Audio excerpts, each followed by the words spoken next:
¿Alguna vez has sentido que alguien te observa, incluso cuando sabes que estás completamente solo? Dicen que en los pueblos pequeños no pasan cosas extrañas, pero eso es mentira. Hay lugares donde el silencio esconde algo más oscuro que la noche. Y en ese pueblo todos evitaban mencionar la vieja casa del bosque. Nadie explicaba por qué, pero todos sabían que algo vivía ahí.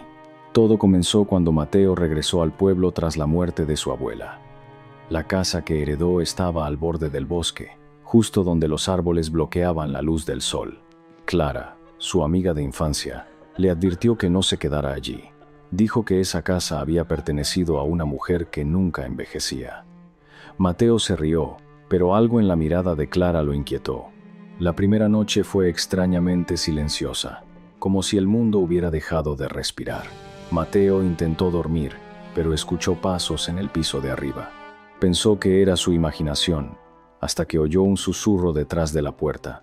Una voz suave, casi femenina, pronunció su nombre lentamente. Cuando abrió la puerta, no había nadie, pero el aire estaba helado. A la mañana siguiente, encontró marcas en el suelo, como si alguien hubiera arrastrado algo pesado. Clara regresó, más nerviosa que antes, y le pidió que se fuera del pueblo. Le contó que la mujer que vivía allí era acusada de brujería. Decían que podía entrar en las casas sin ser vista, y que nunca se iba realmente, incluso después de morir. Mateo decidió ignorar las historias, pero esa noche todo empeoró. Las luces comenzaron a parpadear sin razón, y los espejos reflejaban cosas que no estaban ahí. En uno de ellos, vio una figura detrás de él, pero al girarse, no había nadie. Su respiración se volvió pesada, y el miedo empezó a instalarse en su pecho. Entonces escuchó un golpe fuerte, proveniente del ático. Subió lentamente las escaleras, sintiendo que cada paso lo acercaba a algo que no debía ver. La puerta del ático estaba entreabierta, moviéndose suavemente. Desde dentro, salía un susurro constante, como si alguien rezara o maldijera. Mateo empujó la puerta con cuidado, conteniendo la respiración, y lo que vio dentro hizo que deseara nunca haber regresado. Mateo sintió que el aire desaparecía de sus pulmones al ver lo que había en el ático. En el centro del lugar, había un círculo dibujado con algo oscuro que no parecía pintura. Velas consumidas rodeaban una silla vieja, y sobre ella descansaba un vestido antiguo. El susurro no venía de ningún lugar visible, pero llenaba cada rincón. Y entonces, la silla se movió lentamente, como si alguien invisible acabara de levantarse. El segundo problema llegó cuando la puerta del ático se cerró de golpe detrás de él.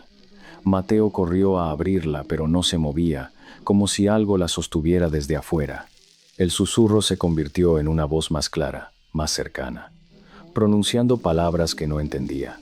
Sintió un aliento frío en su cuello, aunque no había nadie allí, y una risa baja comenzó a resonar, justo detrás de su oído. Desesperado, giró y vio una sombra formarse frente a él. No tenía rostro, pero parecía observarlo fijamente. La figura levantó una mano delgada y señaló el vestido sobre la silla. Mateo no quería acercarse, pero sus pies comenzaron a moverse solos. Cada paso era involuntario, como si alguien controlara su cuerpo, y cuando tocó la tela, sintió un latido, como si estuviera viva. En ese instante, la puerta se abrió de golpe, y Mateo cayó al suelo. Clara estaba allí, pálida, respirando agitadamente. Lo arrastró fuera del ático sin decir una palabra, cerrando la puerta con fuerza. Le gritó que nunca debía tocar nada de esa habitación. Mateo intentó explicarle lo que vio, pero ella ya lo sabía demasiado bien. Clara confesó que su abuela no murió de forma natural. Dijo que algo dentro de esa casa la consumió lentamente. Reveló que la bruja había hecho un pacto para nunca desaparecer del todo, y que necesitaba un cuerpo nuevo para seguir existiendo. Mateo sintió un escalofrío al recordar el vestido y el latido. Esa noche, mientras intentaba dormir, sintió algo diferente en su interior. Su respiración no era la misma, y su reflejo parecía retrasarse. Se levantó lentamente y caminó hacia el espejo, y al mirarse fijamente, vio que su sonrisa no coincidía con la suya. Y entonces, Esa otra versión de él susurró algo que lo paralizó. Mateo retrocedió al escuchar el susurro que no salió de su propia boca. Su reflejo seguía sonriendo, incluso cuando él estaba completamente paralizado. Intentó hablar, pero su voz no respondió como debía. La imagen en el espejo inclinó la cabeza, como si lo estudiara, y entonces pronunció su nombre, con una voz que no era humana. El segundo problema llegó cuando su cuerpo dejó de obedecerle por completo. Sus manos comenzaron a moverse solas, tocando su rostro con lentitud inquietante. Sentía cada movimiento, pero no podía detenerlo. Desde el pasillo, Clara gritaba su nombre, golpeando la puerta desesperadamente. Pero Mateo ya no podía responder, porque algo más estaba empezando a usar su voz. La puerta se abrió de golpe y Clara entró, encontrándolo de pie frente al espejo. Sus ojos no eran los mismos, parecían más oscuros, más profundos. Clara se detuvo en seco, reconociendo algo que temía ver.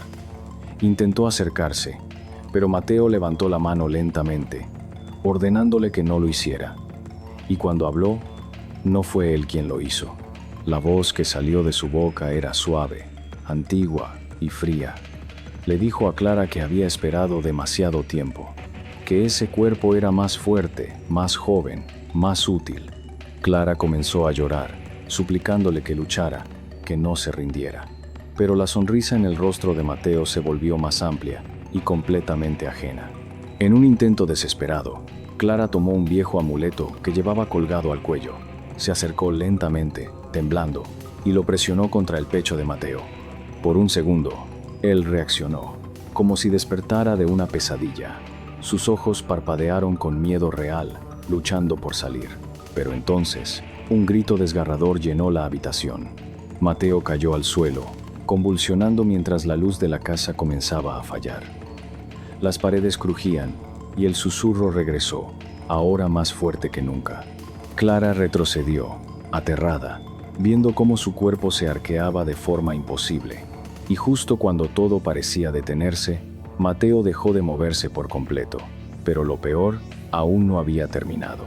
¿Y si todo lo que viste moverse nunca estuvo realmente vivo? El silencio que siguió fue más aterrador que cualquier grito.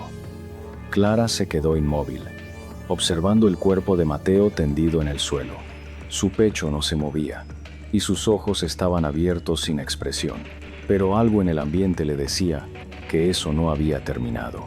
Clara se acercó lentamente, con el amuleto aún temblando en su mano.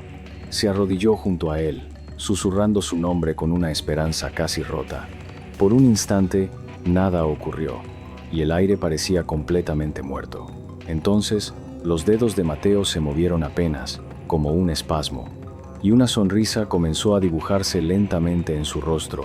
El segundo problema llegó cuando Mateo se levantó, pero no como antes. Sus movimientos eran rígidos, antinaturales, como si estuviera aprendiendo a usar su propio cuerpo. Sus ojos se fijaron en Clara con una calma perturbadora. Ya no había miedo en ellos, ni rastro del chico que ella conocía. Y cuando habló, confirmó lo que Clara más temía. La voz volvió, más clara, más fuerte, completamente dueña del cuerpo. Le agradeció a Clara por traer el amuleto, porque había roto la última barrera. Explicó que ahora ya no estaba atada a la casa ni al ático. Ahora podía caminar libremente, sin límites, sin debilidad, y Mateo simplemente dejó de existir. Clara intentó huir, pero la puerta se cerró sola antes de que pudiera alcanzarla. Las ventanas comenzaron a vibrar, y el susurro llenó la casa una vez más. Mateo, o lo que fuera que estaba dentro de él, comenzó a acercarse lentamente. Cada paso resonaba como un eco final, y justo cuando Clara gritó, todo se apagó. A la mañana siguiente, el pueblo amaneció en completo silencio. La casa seguía allí, pero con la puerta abierta de par en par. Nadie volvió a ver a Clara, ni a Mateo, ni a la figura que caminó hacia el bosque esa noche. Pero desde entonces hay algo nuevo en el pueblo. Algo que sonríe desde los reflejos, esperando a que alguien más mire demasiado tiempo. ¿Alguna vez has estado en un estadio lleno? y aún así sentir que algo no está bien. No es el ruido, ni las luces, ni la multitud. Es esa sensación de que alguien te observa entre miles de personas, como si no hubieras ido solo aunque llegaste sin compañía. Y esa noche, alguien no había ido a ver el partido. El Estadio Azteca estaba completamente lleno, vibrando con cada grito de los fanáticos. Andrés había ido con su hermano Luis y su amiga Carla para ver el partido más importante del año. Todo parecía normal, incluso emocionante. Pero desde que se sentaron, Andrés no podía quitarse una extraña incomodidad. Sentía que alguien lo miraba fijamente desde algún lugar alto. El primer problema comenzó cuando la pantalla gigante mostró algo extraño. Durante unos segundos, en lugar del partido, apareció una imagen estática de una sección del estadio. Era justo donde estaban ellos sentados. La imagen se quedó congelada, pero algo en ella no encajaba. Había una figura de pie detrás de Andrés, alguien que no recordaba haber visto. Andrés giró rápidamente, pero no había nadie detrás de él. Luis se rió, pensando que estaba paranoico, mientras Carla intentaba restarle importancia. Sin embargo, Andrés sabía lo que había visto. No era una ilusión, no era un error de la pantalla, porque esa figura estaba demasiado cerca. Minutos después, su teléfono vibró sin razón aparente. No tenía señal, pero aún así recibió un mensaje. Era una foto tomada desde arriba, mostrando exactamente dónde estaban sentados. Su corazón se aceleró al notar un detalle aterrador. En la imagen, esa misma figura estaba más cerca que antes. Andrés levantó la mirada hacia las gradas superiores, tratando de encontrar a alguien observándolo. Miles de rostros, miles de movimientos, pero ninguno parecía encajar. El ruido del estadio se volvió distante, como si estuviera bajo el agua, y entonces sintió algo frío rozar su hombro desde atrás, pero cuando volteó, no había absolutamente nadie. Andrés se quedó completamente rígido, tratando de procesar lo que acababa de sentir. El contacto había sido claro, real, imposible de ignorar. Luis seguía concentrado en el partido, gritando junto a la multitud, sin notar nada extraño. Carla, en cambio, empezó a observar a Andrés con preocupación, y en medio del ruido ensordecedor, Andrés sintió que el silencio crecía solo para él. El segundo problema apareció cuando la pantalla gigante volvió a fallar. Esta vez, la imagen no era estática, era un video en tiempo real. Mostraba su fila, pero desde un ángulo imposible, como si alguien estuviera justo detrás de ellos. En la grabación, la figura volvió a aparecer, más cerca, inclinándose lentamente hacia Andrés. Y lo más perturbador era que parecía susurrarle algo al oído. Andrés se levantó de golpe, empujando a varias personas en su desesperación. Luis se molestó, preguntándole qué le pasaba, pero Andrés no podía explicarlo. Carla miró la pantalla, y su expresión cambió de inmediato. Ella también vio a la figura, y esta vez no dudó. Le dijo a Luis que algo no estaba bien, que tenían que salir de ahí. Mientras intentaban avanzar entre la multitud, el ambiente comenzó a sentirse extraño. Algunas personas dejaron de reaccionar al partido, quedándose completamente quietas. Otras comenzaron a mirar hacia la pantalla, como hipnotizadas. El ruido del estadio se volvió irregular, como si algo estuviera interrumpiendo la realidad. Y en medio de todo, la figura ya no solo estaba en la pantalla. Andrés la vio entre la gente, avanzando lentamente sin ser detenida. Nadie más parecía notar su presencia, como si fuera invisible para todos. Su forma era difusa, pero su dirección era clara. Venía directamente hacia él, y cada paso que daba hacía que el aire se volviera más frío. Desesperados, lograron llegar a una de las salidas, pero algo no encajaba. Las puertas estaban abiertas, pero nadie salía. La gente se acumulaba sin cruzar, como si algo invisible los detuviera.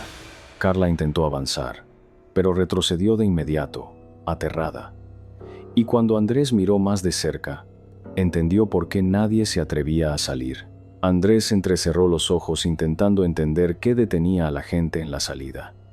No había puertas cerradas, no había guardias, no había obstáculos visibles. Sin embargo, Nadie cruzaba, y quienes lo intentaban retrocedían con terror en el rostro.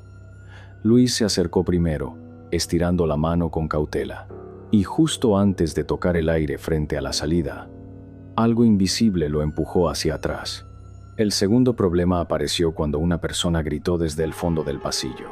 Todos voltearon al mismo tiempo, como si hubieran recibido una orden silenciosa. La pantalla del estadio, visible desde el túnel, volvió a encenderse con interferencia, pero esta vez no mostraba el campo, mostraba el interior del estadio completamente vacío. Y en el centro, de pie, estaba esa figura, mirándolos directamente.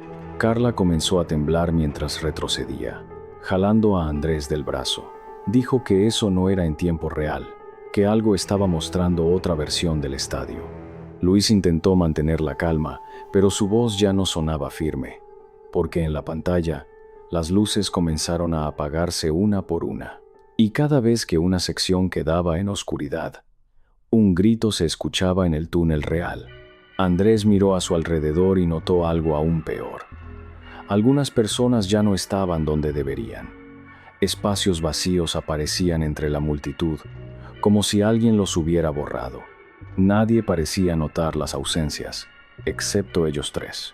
Y entonces entendió que no todos estaban viendo lo mismo.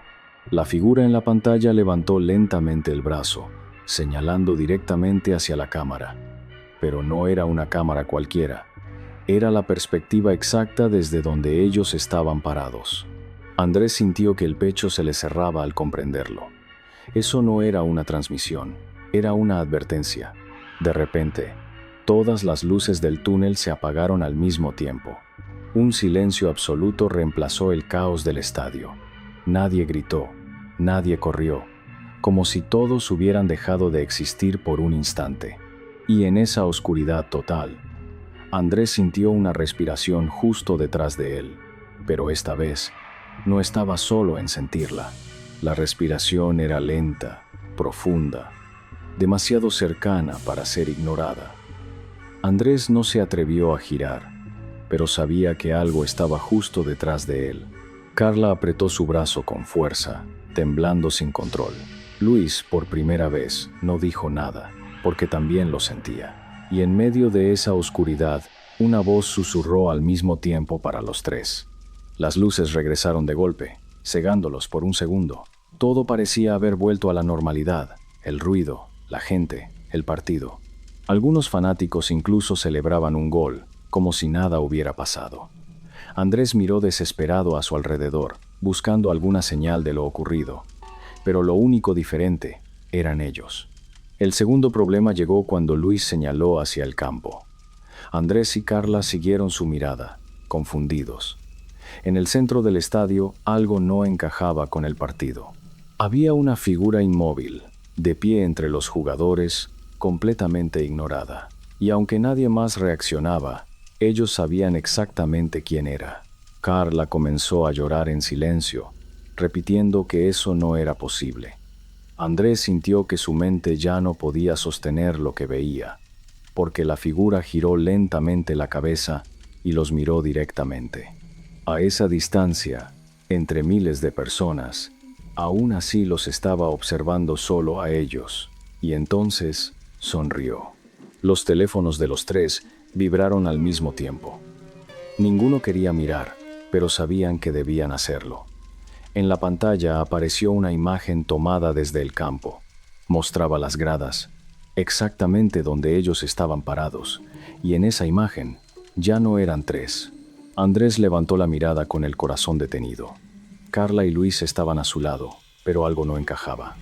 Lentamente giró la cabeza hacia ellos. Sus rostros estaban quietos, inexpresivos, observándolo fijamente. Y en ese instante, entendió lo último que le faltaba comprender. Él ya no estaba del mismo lado que ellos. ¿Alguna vez has sentido que alguien conoce tus rutinas mejor que tú mismo? No es una sensación cualquiera.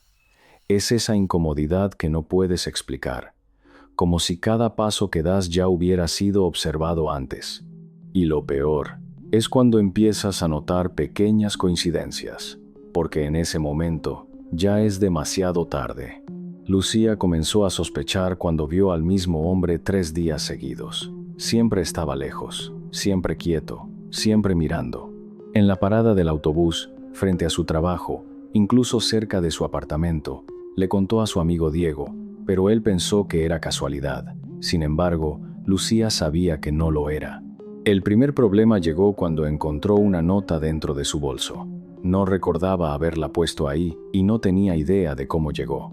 El mensaje era corto, pero suficiente para helarle la sangre. Te ves mejor cuando sonríes. Lucía sintió un nudo en el estómago, porque ese día ella no había sonreído frente a nadie. Esa noche, revisó todas las cerraduras de su casa varias veces. Encendió la televisión para no sentirse sola, pero el silencio seguía pesando. Fue al baño a lavarse la cara, intentando calmarse, y cuando levantó la mirada al espejo, vio algo que la hizo congelarse. La ventana detrás de ella estaba abierta. Corrió a cerrarla, revisando cada rincón del apartamento. No había nadie, pero algo estaba fuera de lugar. Sus cosas parecían ligeramente movidas, como si alguien hubiera estado ahí. Su respiración se volvió irregular y el miedo empezó a crecer. Entonces escuchó un leve clic proveniente de su habitación. Lucía caminó lentamente hacia la puerta, con el corazón golpeando fuerte en su pecho. La empujó con cuidado, esperando encontrar todo normal, pero no lo estaba. Sobre su cama, perfectamente colocado, había otro mensaje. Y esta vez había algo más escrito que la hizo temblar. No cierres las ventanas, me gusta verte dormir. Lucía sintió que el aire se volvía pesado mientras leía el mensaje una y otra vez. Sus manos comenzaron a temblar y el papel cayó lentamente al suelo. No había señales de entrada forzada, no había ruido, no había nadie visible, pero alguien había estado ahí, dentro de su habitación, y no solo una vez. El segundo problema apareció cuando su teléfono vibró sin previo aviso. Era un número desconocido, sin foto, sin nombre. Dudó unos segundos antes de abrir el mensaje, y cuando lo hizo, su sangre se heló por completo. Era una foto de ella, tomada desde dentro de su apartamento. La imagen mostraba su espalda mientras estaba frente al espejo minutos antes.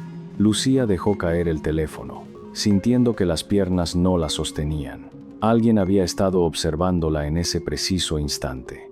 Alguien había estado lo suficientemente cerca como para capturar ese momento, y lo peor era que seguía cerca. Desesperada, llamó a Diego, suplicándole que viniera de inmediato. Él intentó tranquilizarla por teléfono, pero su voz también empezaba a sonar tensa. Le dijo que no se moviera, que se encerrara y esperara. Pero Lucía ya no confiaba en ninguna puerta ni en ninguna cerradura, porque quien fuera que hacía esto, siempre encontraba la forma de entrar. Mientras esperaba, escuchó pasos suaves en el pasillo fuera de su apartamento. No eran fuertes, no eran rápidos, pero estaban ahí, lentos, arrastrados, como si alguien disfrutara cada segundo. Lucía contuvo la respiración, acercándose a la puerta sin hacer ruido. Y entonces alguien susurró su nombre desde el otro lado. Lucía retrocedió, con el corazón a punto de estallar. El susurro se repitió, más cerca, más claro, como si la puerta no fuera una barrera real. De repente, el picaporte comenzó a girar lentamente. No había golpes, no había prisa, solo esa calma aterradora. Y cuando la puerta empezó a abrirse, Lucía entendió que esta vez no estaba sola. La puerta se abrió apenas unos centímetros, dejando ver una oscuridad más profunda que el pasillo mismo. Lucía retrocedió sin apartar la mirada, sintiendo que si lo hacía, algo entraría por completo. El picaporte dejó de moverse, pero la puerta siguió abriéndose lentamente por sí sola. Un silencio denso llenó el apartamento, como si el mundo hubiera dejado de existir afuera. Y entonces, una sombra cruzó el umbral sin hacer el más mínimo sonido. El segundo problema llegó cuando Lucía intentó gritar, y no salió ningún sonido de su boca. Su garganta se cerró, como si algo invisible la apretara desde dentro. La figura avanzó un paso, y por primera vez, la luz tocó parte de su rostro. No era un desconocido cualquiera, era el mismo hombre que había visto durante días, pero ahora estaba demasiado cerca, demasiado real, y sonreía de una forma que no parecía humana. Lucía intentó correr hacia la ventana, pero tropezó con algo en el suelo. Al mirar, vio más notas, decenas de ellas, esparcidas como si siempre hubieran estado ahí. Todas tenían frases sobre ella, sobre lo que hacía, lo que decía, lo que pensaba. Algunas estaban fechadas desde semanas atrás, incluso antes de que notara su presencia. Y en ese instante entendió algo peor. Nunca había sido una coincidencia. El hombre inclinó la cabeza mientras la observaba, como si disfrutara cada reacción. Sacó lentamente su teléfono y lo levantó hacia ella. La pantalla mostraba una transmisión en vivo de ese mismo momento. Lucía sintió un escalofrío al ver comentarios apareciendo, gente mirando, gente reaccionando, y lo más perturbador era que alguien escribió su nombre completo en el chat. La respiración de Lucía se volvió errática mientras el hombre daba otro paso. Levantó una mano lentamente, como si fuera a tocarla por primera vez, pero se detuvo a centímetros de su rostro, disfrutando el miedo en sus ojos. Luego susurró algo tan bajo que apenas pudo entenderlo. Ahora sí, estás prestando atención. En ese momento, un golpe fuerte sacudió la puerta principal del apartamento. Era Diego, gritando desde afuera, intentando entrar. El hombre no reaccionó con miedo, sino con molestia. Giró la cabeza lentamente hacia la puerta, como si evaluara una interrupción menor, y justo antes de que la cerradura cediera, sonrió otra vez, como si ya tuviera todo bajo control. El golpe final hizo que la puerta se abriera de par en par, y Diego irrumpió en el apartamento sin dudar. Su respiración era agitada, y sus ojos buscaban desesperadamente a Lucía. La encontró en el suelo, paralizada, con la mirada fija en algo que ya no estaba allí, porque el hombre había desaparecido sin dejar rastro. Pero el ambiente seguía cargado, como si aún estuviera observando. Diego la ayudó a levantarse, intentando hacerla reaccionar. Lucía no podía dejar de mirar hacia la esquina donde había visto al acosador por última vez. Le contó entre lágrimas todo lo que había pasado, señalando las notas en el suelo. Diego las recogió una por una, sintiendo cómo su expresión cambiaba lentamente. Y entonces encontró algo que no esperaba. El segundo problema apareció cuando vio una nota distinta al resto. No estaba dirigida a Lucía, estaba dirigida a él. La letra era la misma, pero el mensaje era más corto. Llegaste tarde otra vez. Diego sintió un frío recorrer su espalda, mientras sus manos comenzaban a temblar.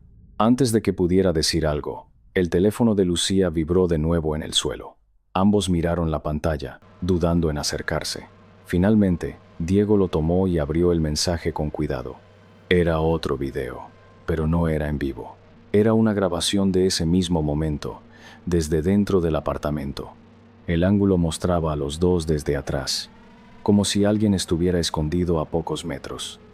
Diego giró lentamente la cabeza, recorriendo el lugar con la mirada. No había nadie visible, pero algo no encajaba. Entonces notó un pequeño punto rojo reflejado en el espejo, y en ese instante entendió, no se había ido. La cámara seguía transmitiendo, y alguien más estaba mirando. Un nuevo mensaje apareció en la pantalla, esta vez en tiempo real. Ahora son dos. La luz del apartamento parpadeó, y el reflejo en el espejo mostró una silueta detrás de ellos. Pero cuando voltearon, ya era demasiado tarde.